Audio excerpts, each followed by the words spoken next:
From Bristol, UK, I'm Pommy Harmar. And I'm Melissa Chemam, and this is the Quarantini. And we're bringing you this podcast every week to keep your spirits up and until the COVID crisis in the UK has ended.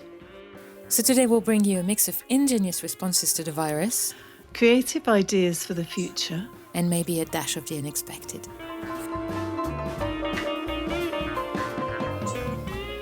And for that lovely music, big up to Seb Gutierrez and the Old Bones Collective for that tune, Hot Flu, our opening theme music. Hello and welcome back to the Quarantini podcast. In this series, we're beginning to think about what worlds we want to live in after lockdown. So we've got a packed show for you today. We have an interview with Cycling UK. Yes, they're going to tell us all about how they envision a world fit for cyclists. And for the dash of something exciting, we'll get some special audio for you at the end. But before that, we've got some music. And today I was wondering, maybe you're in a holiday mood. I am in a holiday mood, so what have we got? So I've chosen that tune, My Corona Home. It's a parody song from Kokomo. I guess you'll be in the mood for this. Aruba, Jamaica, ooh, I wanna take ya. Bermuda, Bahama, come on pretty mama. Key Largo, Montego, baby, why don't we go? 'Cause we can't. We're in quarantine, in our own Corona homes. That's where you have to go to stay away from it all. Dinners from a can, afternoons coloring with crayons. It's been 13 seconds since I last went to go wash my hands. In my Corona aerobics, cornflakers, don't give me handshakers. Please remove your mama, time to watch my dramas. No labor, no razor, out of toilet paper. In my Corona home, I spent the last few days all alone, playing with styrofoam. In my Corona, my feet, they reek, haven't showered in a week. Browsing on my memes, panic shopping for groceries, and by and by we'll defy the guidelines from the CDC. Lost my appetite, cocktails during business Skypes. No one comes to socialize, it's an introverted. Oh, Melissa, that just makes me want to go straight off on holiday and have a quarantini on the beach. which I guess... I want to be by the ocean. Yeah, I guess we will one day. This parody and interpretation was by John Pumper. He lives in the USA and he's creating piano tutorials and sketch comedy. You can help him if you want, on his Patreon page at patreon.com/John Pumper. Okay, it's now time for our weekly roundup. But before that, let's just remind everyone how they can get hold of us. Sure. Please do email us at thequarantinipodcast@gmail.com or find us on Facebook, Twitter and Instagram. Yes, please get in touch. We really want to hear from you and hear what you've been up to and what you think about the future. So what's happening here in Bristol then, Melissa? So, you might have noticed this weekend some pubs have reopened. More will reopen very, very soon. One of them on Saturday was Bristol Spirit in Redfield. It's a bar and a cocktail provider, an exciting place in an unlikely location. And they also have set up an exhibition of photographs. It's dedicated to the work of Colin Moody, who's been at the protest, Black Lives Matter protest earlier in June. And he's got this series on the fall of the statue and he wants you to get involved, write on the photos, comment, share your views. So if you want to have a drink and a think, just go there. It's on Whitehall Road in Redfield. A drink and a think. I like that. I don't know. What do you think, Pommy? Do you think it's a good time to reopen? Well, It's very difficult, isn't it? Businesses are desperate for people's cash, but also we don't want what inevitably happens when people have been drinking is that they get together and viruses can spread. So it's a bit of a difficult one. But if you are opening out there and you want us to give you a shout out, email us on the quarantinipodcast@gmail.com. Now, many of us have seen how clean the air became during lockdown in our cities. And here in Bristol, Extinction Rebellion have been demonstrating for the last week on top of City Hall, demanding legally clean air across the city by 2021. That is only next year, isn't it? Before this week, the Mayor, Marvin Rees, had said that we would be compliant by 2025. But in his weekly Q&A this week, he announced that the council are now considering bringing that date forward to the end of 2022. So I think that's good news. Definitely. I can't wait for the city council to be kind of like catching up, because I feel like a lot of people in Bristol are so ahead, and it's spreading now. A lot of people are quoting us, or activists from Bristol and the city farms and the initiative created by the year where Bristol was the European Green Capital. But the city council is like more on the side of businesses, and which is understandable. But I think this is like an urgent matter. Okay, what else is Bristol really well known for?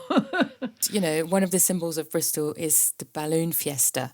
So it's a tricky year for that. But don't worry, it will take place as a fly past in the sky. The organisers of the annual event have been forced to cancel the usual underground activities taking place at the delightful Ashton Court because of like the physical distancing rules. But the balloon will still go ahead as this fly past in the sky. It will take place over the city next month in August, and there will be also a virtual night glow when the balloons light their burners in time to music. That should be lovely. I love the night glow. And I love waking up early in the morning and looking out the window and seeing the balloons. Oh, it's so beautiful. It's so colourful. It's just, good mood. I know not everybody's into the balloon fiesta, but it's just delightful if you take it the right way. So moving on, further afield, London. The London Symphony Chorus has honoured health and care workers who've died from coronavirus by performing a song called Never to Forget. They have included the names of the first 122 workers who died, and they're all featured on the video. And sadly, they will update it as necessary, but you can go and see that on YouTube. It's a nice gesture. Meanwhile, for other NHS workers, Sir Quentin Blake is designing mugs to help around. The iconic cartoonist is best known for his illustration of some of Roald Dahl's, most popular children's book like, Matilda and Willy Wonka, and he has teamed up with NHS Charity Together, a federation of more than 250 NHS charities. Get that mug. That's fantastic. I think I might get one of those. So, Melissa, have you got fitter during lockdown? This is the question that I'm asking everybody. I've been walking. Well, apparently, yes, I've been walking too.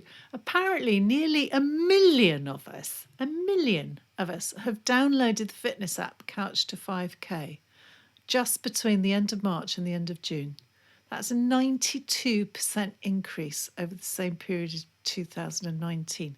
So that just goes to show that given time, we really do want to get fit as a nation. As a nation, more really than as positive. A person. Yeah. I want the nation to get fitter for me. Is that fine? Yeah, that's fine. I support it. Well, another obvious facts this week. It was supposed to be Glastonbury Festival and a big anniversary year. Obviously, it couldn't happen. So instead, we're getting all this fantastic download. Go on the BBC website for most of them. You can see lots of local artists as well, including idols and the wonderful PJ Harvey. But it's also a reminder for us to support our musician friends and fantastic artists, because they can't... the whole year is completely wasted for them because the festivals are driving the activity. So this week has been launched a campaign to try to help. It's called Let the Music Play. Most people have shared some photos of their last gig before lockdown on Instagram, Facebook, Twitter. But you can also help further if you go to ukmusic.org/policy/let the music play. There's a way to donate, there's a way to bring awareness and to get to know how to help venues and festivals and other platforms to reopen and be there for lovely British music. I've really enjoyed seeing some of the old bands coming back, but it's sad not to have Glastonbury this year, particularly in their anniversary year. Meanwhile, another initiative in the UK, if you ever know anyone working as an healthcare workers, you know now there are many free therapy groups. Let's mention two of them. One is called Welldoing. They have a website called welldoing.org, counselling. And you can find a lot of therapists working for free if you're an NHS worker. The other one is Duty to Care. And Duty to Care has accessed therapy for more than 600 NHS workers so far in the UK. You can donate to support or check their website to get in touch with the right therapist for you. Really important organisations. So globally, what's been happening? We have found a huge, great, big, long meal spanning 500 metres length of tables over the top of Charles Bridge in Prague. Everybody who wanted to could join in, and they had to bring something, whether it was food, drink or flowers. And there were improvised bands, and the country, which has introduced tough restrictions, registered fewer than 12,000 cases and fewer than 350 deaths. So they've done really, really well. They're significantly lower than most of the other Western countries. And so they thought they would thank everybody with this very, very long meal. Great pictures if you want to go and have a look at them online. That place is a complete delight. I've lived in Prague when I was a student, and this bridge, this view over the river, it's just one of the most beautiful spots in Europe. So, well, we're with them in spirit. Meanwhile, in my hometown, Paris, something happened that I thought I would never see in my lifetime.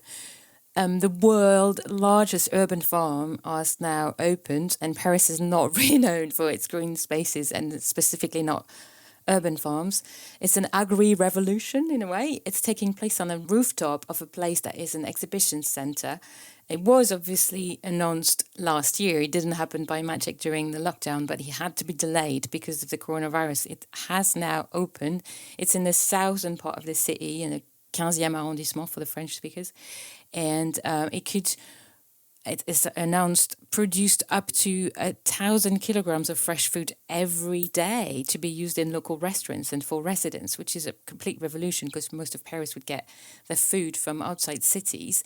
And the founders, agronomist Pascal Hardy, said that the farm is great for biodiversity and efficiency, and that they have a very low carbon footprint. They're using a lot of tech to avoid to take so much space and only use the rooftops. They also have other projects for other places. It's called Agripolis.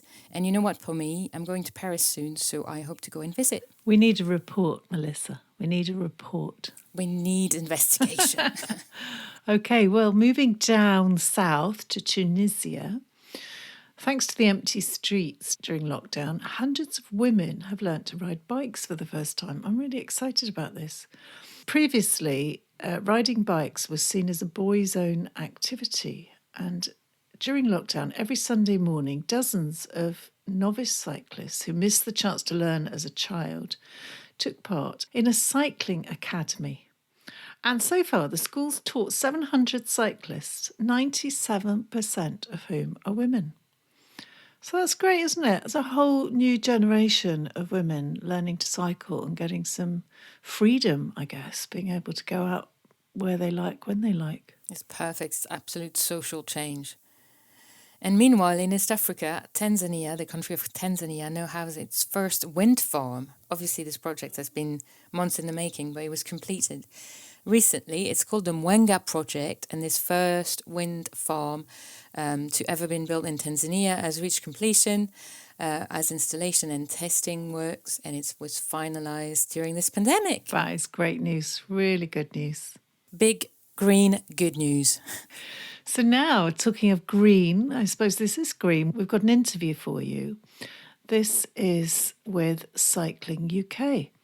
One of the biggest changes that we've all noticed, particularly those of us living in towns and cities, are the changes brought about by having much, much less traffic on the roads. Many of us have dusted off our bikes and may want this to continue, and so we've decided to talk to an organisation who've been thinking about this for over a century. I spoke to Keir Gallagher up in Glasgow. He is Cycling UK's campaigns manager, and I first asked him to tell me about what they do. So Cycling UK, the national cyclist charity, we've been around since, just over 140 years. We represent everyone who cycles and everyone who might one day cycle. We want everyone to enjoy, discover the love of cycling, whether that's children cycling to school, whether that's, using your bike as popping down to the shops, or if you just like to go a ride at the weekend. We think everyone should feel able and safe to cycle, and there's a long way to go in that respect, because unfortunately a lot of people in the UK do feel like our roads are too dangerous. Yes, well, they do feel it's dangerous, but we know from many surveys that I've read recently that the increase in the numbers of people who have cycled during lockdown and want to carry on cycling is enormous. And that's really why we're having this interview today, really, to find out your views on that and how you think we can capitalise on that going into the future. Absolutely. Well, lockdown has completely changed the way our streets, our towns and our cities work. We've seen huge reductions in the amount of motor traffic, and as the roads have got quieter, there's been a huge uptake in the number of people cycling. And so in the UK, some of the government figures, we saw sort of peaks of sort of 300% at the weekends of people cycling compared to before lockdown, while motor traffic was down to sort of 20 to 30%. So I think it's really proven that where people have the safe space to cycle, then they will get on the bike and they will go out and use that. And I think that's something that we all need to be looking to, is sort of how do we carry that on beyond lockdown? Yes. So what's your view on that? What are the way forwards? What's happened already in terms of changes in infrastructure? So yeah, infrastructure really is the key thing. The roads are so busy and people feel very intimidated often by motor vehicles that you need to provide people with safe, protected space for cycling. And ideally that space which is only cyclist. You can have shared space with pedestrians, but that can cause sort of conflict and can be a little, it can't always be the fastest way to get around. So we do want to see separate protected lanes where possible that go to and from sort of town and city centres where people are commuting, where they're going to the shops or to school. And what we've seen is lots of, countries across the world, but lots of local authorities in the UK start using the opportunities of lockdown to create temporary infrastructure. So that could be traffic cones or planters, things which could be done cheaply and quickly to enable people to cycle safely during lockdown and beyond. So we saw in Leicester, for example, we saw a temporary lane to and from a hospital to try and enable and encourage key workers who were maybe concerned about using public transport to cycle to and from work. And so, yeah, we've started to see actions in around 50 or 60 local authorities. But at the moment, it's a good start, but we need a lot more. At the moment, we have, maybe one road has been closed for pedestrianisation and cycling, or, one temporary lane has been put in place. But if we want to encourage, everyone to feel like they can cycle to work and to school, we need full networks across our cities of these kind of measures. And how likely do you think that is? What's the government saying at the moment? So, transport's evolved. So you've got different situations in England, Scotland, Wales, and Northern Ireland, but definitely in Wales, Scotland, and England, we've seen reasonably large amounts of money put forward by governments to enable local authorities to make these changes. So in England, we've got 225 million being allocated to allow very quick temporary infrastructure solutions to be put in. So that, as I said, sort of traffic cones, ideally some kind of physical barrier, but not the full scale built infrastructure. And then that's coming sort of now and over summer. And so that would be a really good start, but we are going to have to see continued high levels of investment in cycling. And, when we look at countries that do this well, you're talking 10 or 20 pounds a head per cycling. And in the UK, you're talking often in pence. Right. So we're not, compared with other European countries, we're way behind. Is that what you're saying? Yeah, certainly compared with sort of Holland, Denmark, some sort of bits of northern Germany, we're way behind in terms of the amount per head going into cycling. So let's just stop here for a minute and have a chat about what we've heard so far.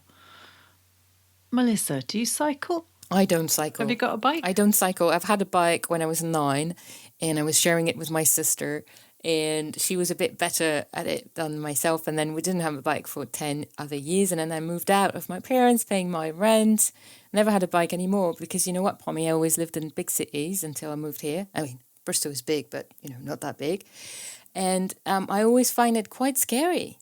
Actually, as mentioned in the interview, I feel like, when I was in London, I had a friend from the BBC who was cycling to work from Pimlico, for the ones who know London, from Pimlico, south of the river, to Bush House, which is just by, the Waterloo Bridge.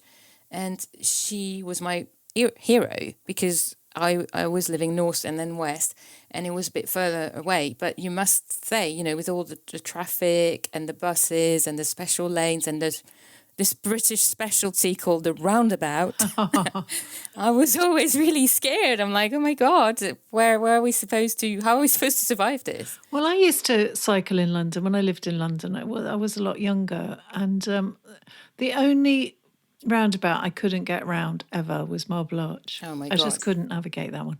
But I did do all the others, and I only got knocked off once coming round. Oh, Hyde such Park good Corner. news, only once. I know, only once. I got knocked over. Do you know what? Absolutely nobody helped me up or asked me if I was okay. Nobody. That's dreadful.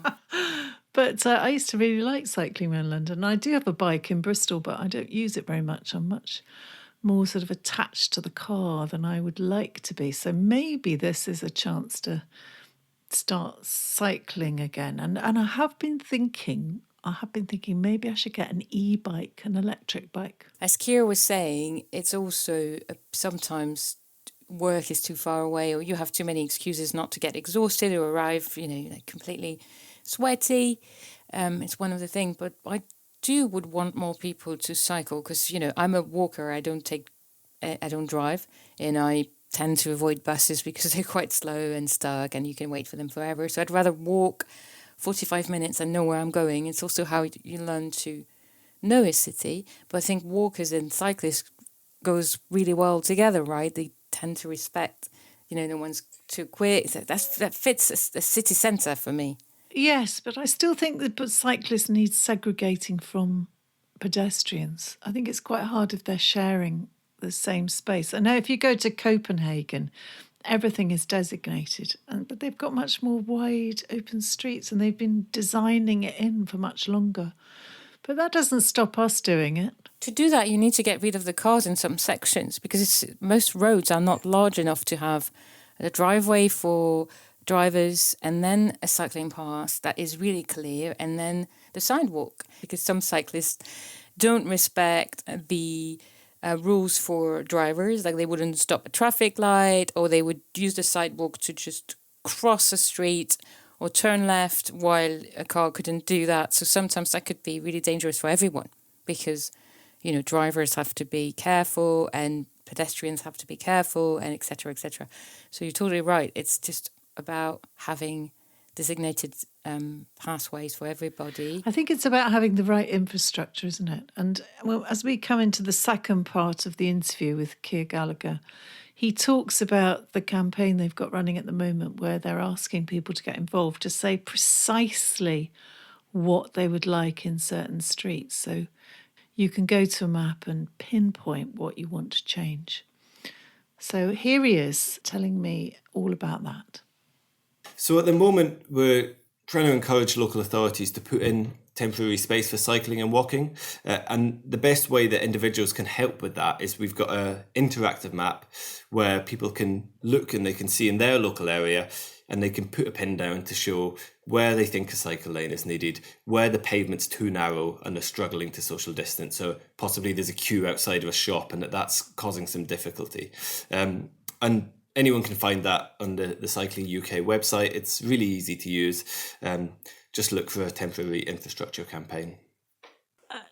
Obviously the infrastructure is one of the major barriers. What else is a barrier to people getting on their bikes and commuting to work and maybe just going out for a leisure ride? I think, there's different barriers for different people. Many people may not have a bike, may not have access to a bike, and we'd love to see the government doing more to help people, get discounts on bikes if they need them.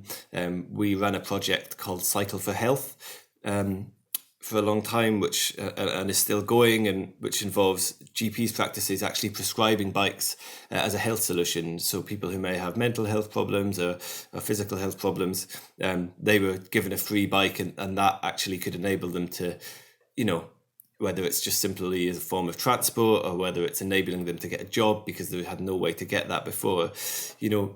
Subsidies for e-bikes would also be a fantastic thing to see.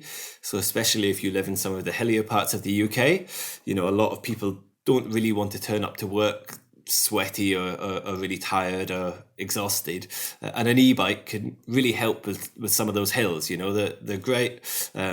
They flatten out the hills and they also sort of extend your distance if you feel that how your normal journey to work is just a bit too far to cycle. An e-bike can help with that. So we would love to see some more subsidies for e-bikes to encourage people to use that sort of green form of transport, which still gives a good health benefit as well. I read something recently about park and cycle. Is that a good idea? Yeah, I think we've seen some local authorities look into this. I think there's, especially anything which has got a shared bike hire schemes, as long as they're done well, they do tend to be really beneficial. I think that park and ride, definitely has a place as part of the, having less congestion in town and city centres if people want to sort of finish off their journey on bike. I think it's especially pertinent right now when we know that you've got lots of park and ride, as in take the train facilities. We've got a lot less people wanting to use public transport at the moment for very understandable reasons. So it's obviously very important that people don't just revert to driving their car into the middle of town and city centres. And so anything which can help with that, such as, sort of park and cycle type facilities could really help. But you're going to have to make sure that there's a safe route from that sort of park and cycle facility to the places people want to go. Otherwise, you might have a lot of people who maybe don't cycle all that often themselves, maybe don't even have their own bike, sort of thrown out into busy traffic, and they're going to very quickly be put off and not use it again. So as with all these things, it needs to be done in a joined up way. Now, the other controversy that I've seen quite a lot about is this idea of having a cycling licence. What's your view on that? Well, this is something which is often rolled out. The reality is every country in the world which has ever attempted to have some kind of cycling licence has had to scrap it because it's been hugely costly to administer. It's done very little in terms of road safety. It's put people off cycling, and so it's got negative implications for health. And it has very few benefits. I mean, if you think about the UK, you've got millions of bikes which change hands very easily. You've got many bikes owned by children. And if you start thinking about, well, we need to have registration plates or licenses, then you create a huge amount of work with virtually no benefit. So it's not something which we think is would benefit anyone. And to be honest, we know the government believes the same on that. So finally, Keir, if you could wave a magic wand, where would you like us all to be in this country in a year's time? In a year's time, it's hard to say because it's a relatively short time in terms of building infrastructure. But where we want to be is that everyone considers cycling as the natural choice for shorter journeys, whether that's to school, whether that's to the shops. It becomes assumed that you could take the bike where possible, and the car is for more exceptional cases. But the onus really isn't on individuals. The onus is on the government, local and central government, to enable that to happen, because it won't happen magically. It won't happen by telling people how good cycling is. It'll only happen because people will see that they have space to cycle, they'll go and use it, and they'll feel safe doing so. And so that's what we'd like to see. Thanks there to Keir Gallagher, Campaigns Manager for Cycling UK, for talking to me this week. It's nearly time to finish now, but before we go, We know that many of you will be missing sport this summer. Wimbledon should be on the telly right now, as should the cricket and athletics. So we thought it'd be fun to bring you some theme tunes to remind you of past summers. This is Abandoned Rugs, playing a medley of sports theme tunes on a piano. See how many you can recognise and then find them on YouTube.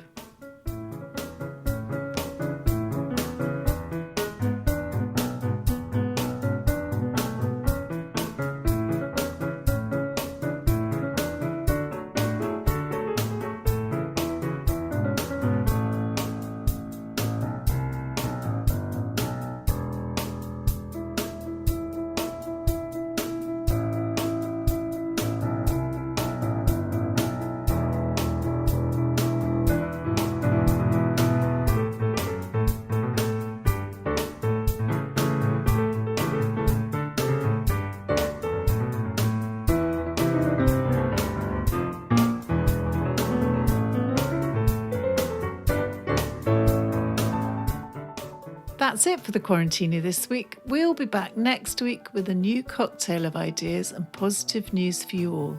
in the meantime, we'd really love to hear from you. So you can get hold of us by emailing us at thequarantinipodcast@gmail.com. And we're also on Facebook, Twitter and Instagram. This episode was hosted by me, Melissa Chemam. And was hosted and produced by me, Pommy Harmar. Thank you for listening. And stay safe.